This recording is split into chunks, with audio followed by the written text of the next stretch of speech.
Estás viendo Canal América, televisión dominicana para el mundo.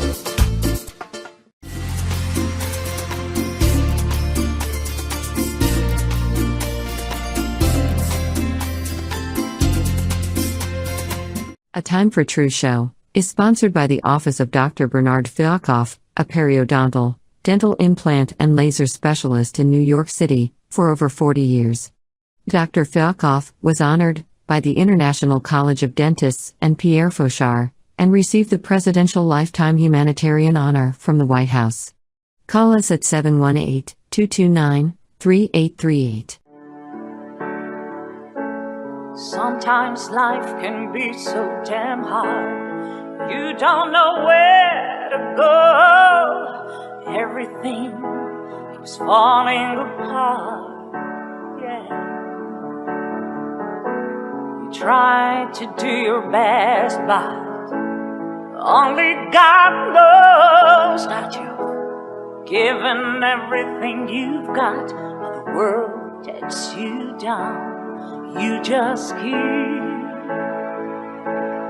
moving on. Let your fears. Welcome back to A Time for True show. I'm your host, Dr. Bernard Fialkoff. It's always a pleasure to be with you.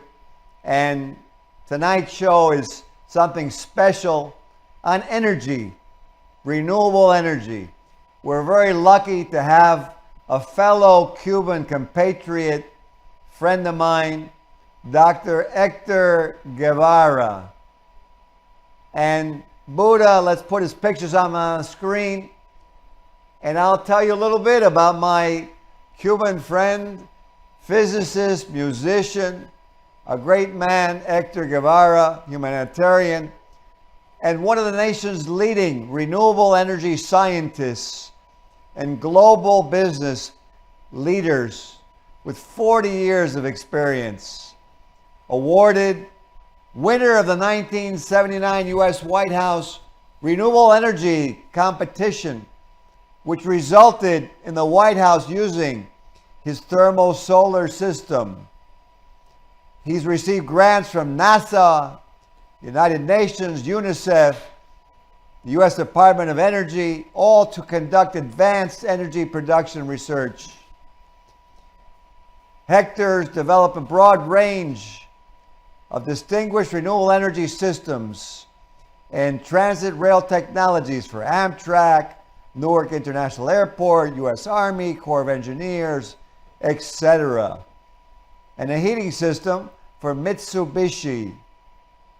He has patents on sustainable energy and propulsion technologies, and he established his NuEnergy Technologies in Clearwater, Florida, with his strong commitment to our world, humanitarianism, offering solutions for clean water, clean air, access to electricity, energy saving, waste management, sustainable development, many different facets.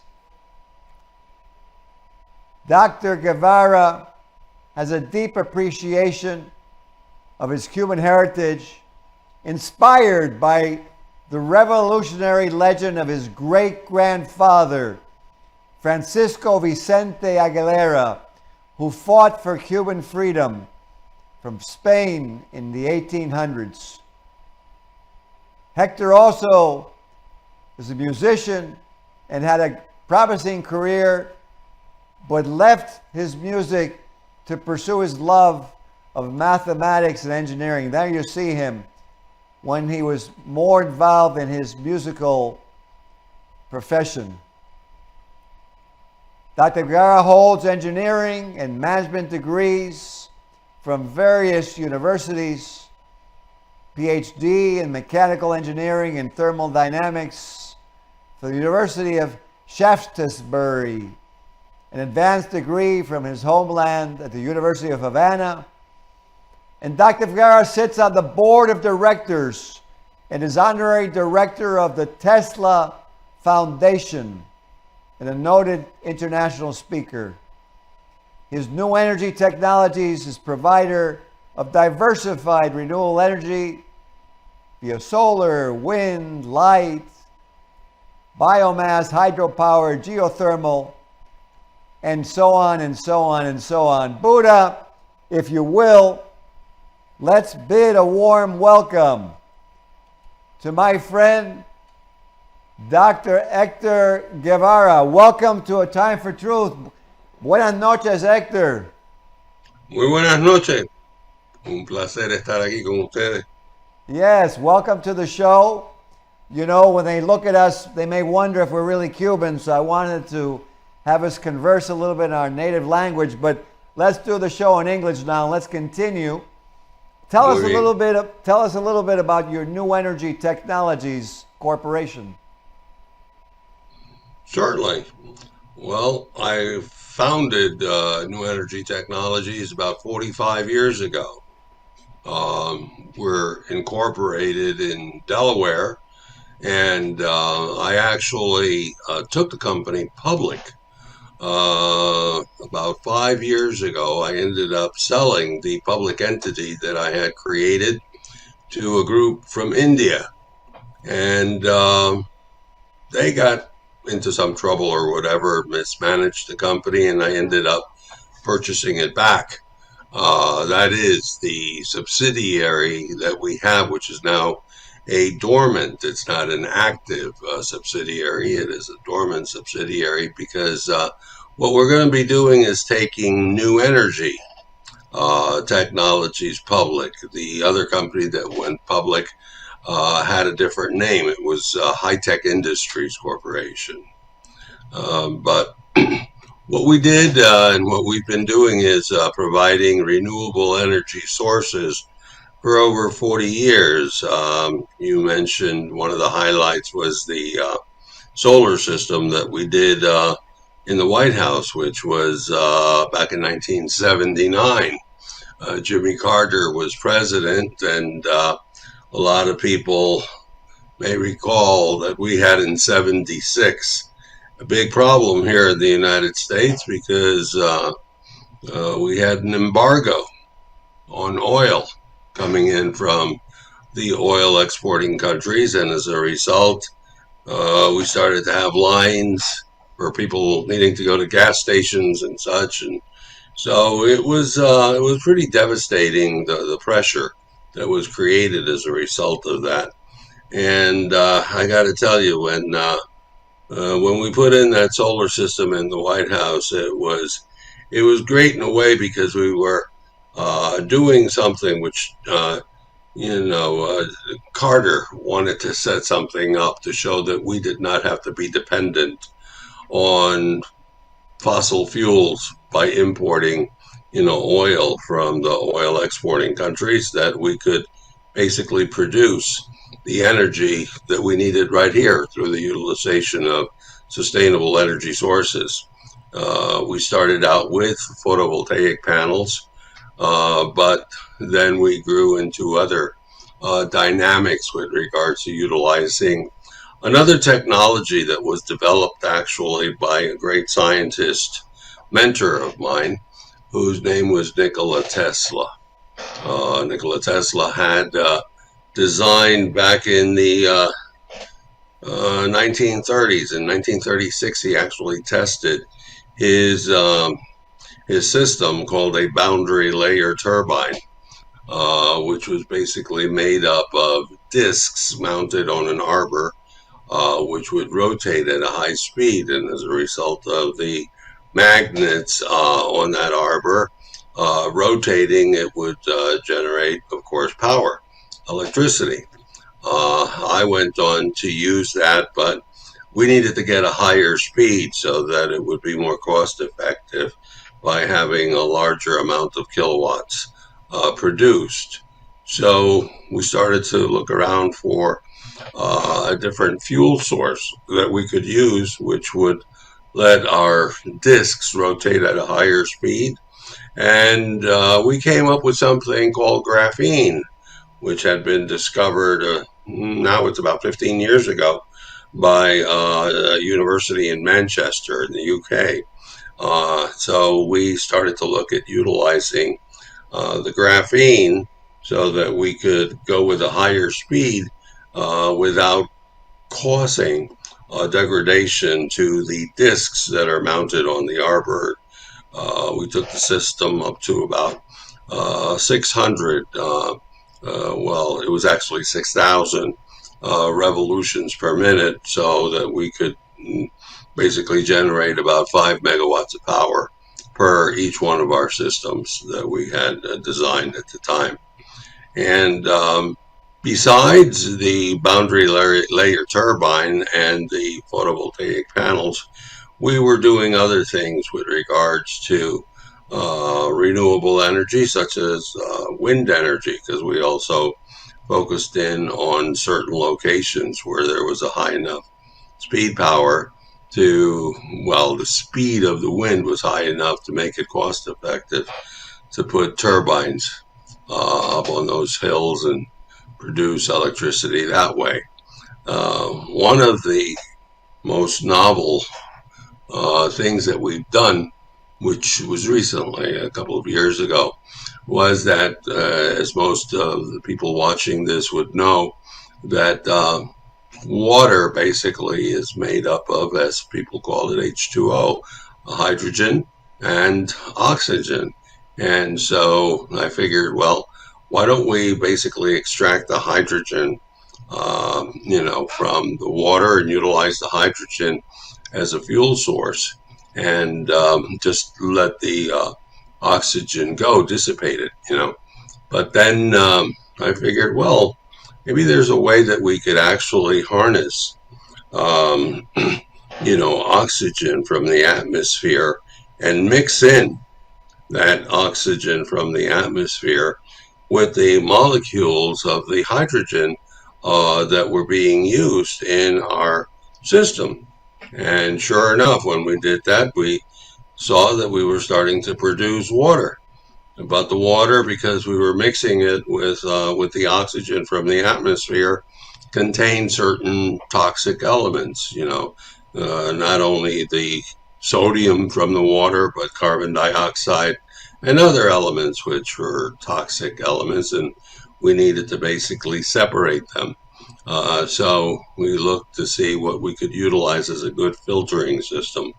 And so we started to use, again, the graphene, basically with a company that we were working with from Japan, Kyocera, who was sent a couple of their engineers to work at our plant here, and we did a separation of the basically the oxygen from the hydrogen.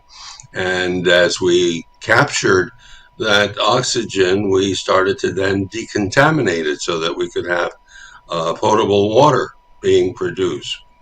As a number of people, of course, watching this, and even those that are not watching this program would know, in many parts of the world, we're having a serious problem with regards to shortages of water, not only power.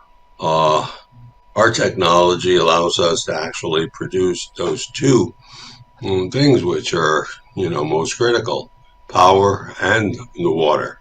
Well, it's amazing. It's amazing, Hector, because that is so on the mark and is really what I see that you do, and that you make solutions that not only are good for the business side, but for the community, for the world, solving problems. And I want to ask you a question, because I've heard this, and I'm not a scientist, I'm not a physicist. I've always heard that the Earth has some type of energy that exists naturally that we've been trying to tap into. Can you go a little bit into that about, is that actually a fact? Is that a fallacy? Does the Earth actually have some kind of energy that exists because of its rotation or its magnetic fields? Yes, there's an energy form, which is an electromagnetic energy, which we have around the Earth. It's just a matter of being able to harness, that energy source, capture it, and basically being able to use it in a way. So we got to do this being very, very careful, because it could be devastating if we were not to channel the force correctly. So, I've been doing some testing with that energy, with basically producing the energy and being able to direct it so that we could actually have the transmission of power without the utilization of cables, which would be absolutely mind-boggling as far as many of the countries, third world countries, that don't have the capital, they don't have the wherewithal to pay for the copper and silver and other alloys to have active, feasible, basically wires that would carry, the electricity. So by being able to utilize electromagnetic sources for the energy, and to target it in different directions, and to actually let it go out, but in a way so that it does not create harm, to any animal life, we would have, quite something there. And that's what we're currently working on, that. Because a lot of the third world countries that we work in Africa, especially like right now in Cameroon and Kenya, where we're working with some of these systems, we're looking at being able to produce the electricity, but then being able to channel locations so that we can target receivers to capture the electricity that we've produced, but to actually channel a way of being able to dissipate the charges electromagnetically through space without the utilization of cables. And Very, that's very, very, something very, that, very, very interesting. Let me ask you a question, because to you it's like, I see it just rolls off of you, commonplace, and it's what you do. But for our viewers, I wanted to ask a few questions of you. So you have this electromagnetic energy that you're going to be transmitting through the air. So how far above the ground does this occur? Is it like 100 feet, 200 feet? How far above the ground is it transmitted? well, the places that we've been experimenting, we've been going up as high as 1,500 feet, because we didn't want to have any of this is for the most part in Africa, we didn't want to have any in-sight villages or anything like that, where if something did not go right, that it could be very bad. What could happen if the electromagnetic waves were to go off of the channeled, what we call vector, the area in which that flow is going. We don't Exactly. want to, kill, of course, any of the natives or their livestock or anything like that. So we're doing it very carefully. And then we would have a group from the U.S. government come and inspect our system, like they did for our boundary layer turbines also. And they would do basically the testing of the system to make sure that it's viable and not harmful in any way, shape, or form. Very, very interesting. And then what? Then you have a receiver at the other end of the emitter then. And that's Right. these receivers and emitters, are they actually physical substances, or are they more electromagnetic forms that are at those altitudes? How does that work? No, they're physical. They're definitely like dishes. That you would have a dish that would be a receiver, and that receiver would have certain electronic equipment that would harness the vector of power that had its site, its location as the target, for for that electromagnetic wave to come in. And then we'd have the electronic equipment like the diodes. I don't mean to use terminology which a number of people are not going to be familiar with, but if you use an electromagnetic device like a diode, which makes sure that an electric current can only move in one direction. It's not going to move back and forth. It will only go in the direction in which it has been built, to go. That's what we would do. Very. Let me. I'm sorry. Let me and ask there's you, another. Let me ask you a question. Just another. Oh, Because when I say diode, I right. always have to say anode also along with it, because you've got to use the anode with the diode to stop any current flow that's actually going through. Okay, so let me ask you a question. Why is it, because this technology of yours without wires, whatever, seems like it'd be a great idea, why hasn't it been used not only in Africa, but throughout the world? Why has it not been used? Yes, why do we use wires and towers, and what's the negative or downside to maybe not having any of that and just having what you're talking about with a wireless? Well, I guess I could say many years ago, before when we first started having cars, they're not like the vehicles that we have today. It's a process of evolution that it goes through. And as we, make something, we produce something, we learn from it, we improve it. The same thing could be said for a number of these other devices, that are coming now, just now, that we're actually starting to produce some of these devices, such as the devices to actually take an electrical current and transmit it in the air, so that there is no conductive or conductor cable carrying it. Amazing. So what is, because as a lay person, what is the difference between using my cell phone and getting this transmission to my cell phone and what you're talking about with the electricity being transmitted? What is the difference between the? Well, that's very good, Ben. Because with the cell phone, you're utilizing radio waves, so you're using radio to transmit the waves that are carrying the conversation or whatever, the words, maybe a document or whatever.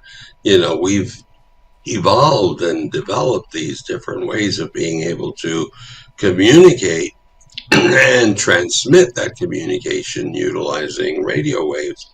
A lot of people don't know this, but Marconi, when he worked on basically producing the radios, one of the persons that he went to see and visit and spend a lot of time with was Nikola Tesla, because if you research the field, you'll find out that Nikola Tesla actually started to work on the radio and radio waves before Marconi, and showed Marconi a number of things that he could do or how he should do them in order to come up with the radio. Very interesting. So and so basically, it's just a different spectrum or different portion of the spectrum. So it's in the radio portion of the spectrum versus what radio is. What range is that, like infrared, or which way does it go with radio? Well, again, without getting into some of these other fields, which are, not for lay terms or whatever, that are a lower transmission, let's say, Lower energy. than, yeah, okay. Very interesting. Okay. And it seems like Nikola Tesla is almost like the birthplace of a lot. I've heard that he also mentored Bell. Is that true? Or Edison. I'm sorry, not Bell, Edison. I heard that Edison also worked with him. Is that true? Marconi, Edison? It is most definitely true. He actually worked for Edison, and when he worked for Edison, they were not the best.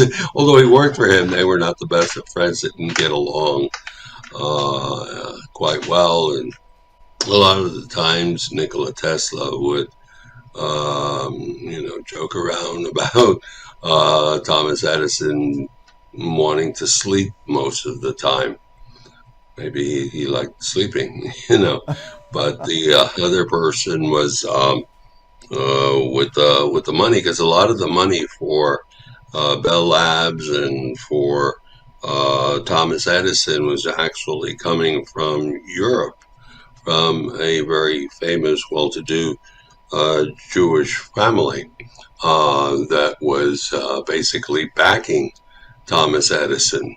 And a number of times they had a conflict with regards to the interest that they had, especially Tesla and Edison, with regards to utilization of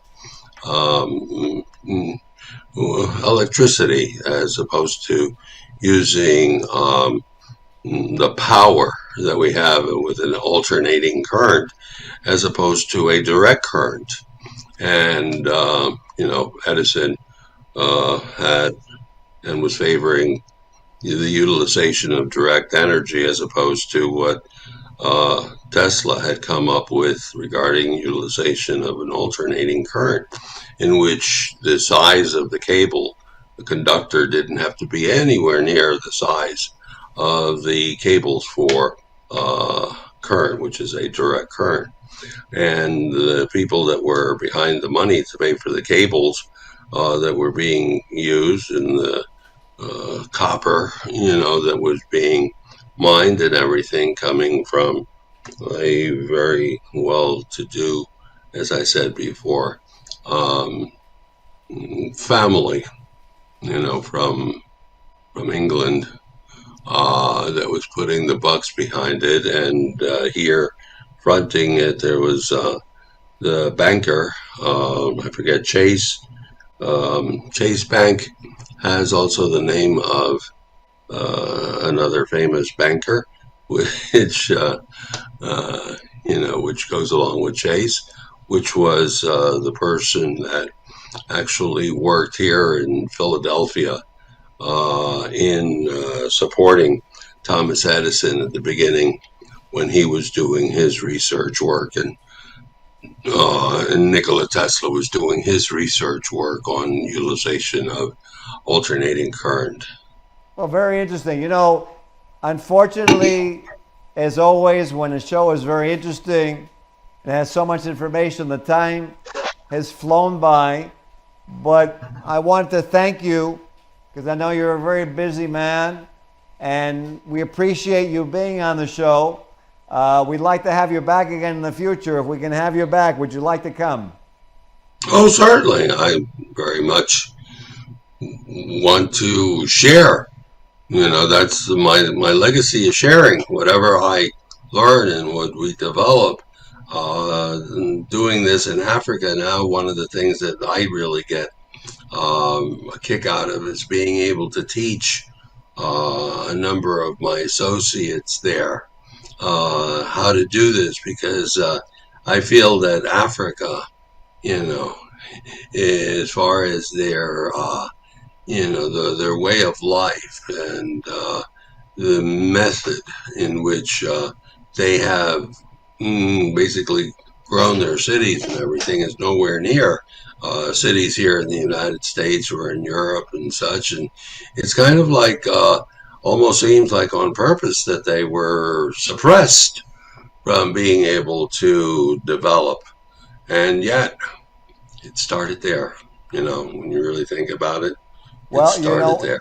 you know what? Thank you for being on the show. Thank you for your heart and for sharing this knowledge with our world.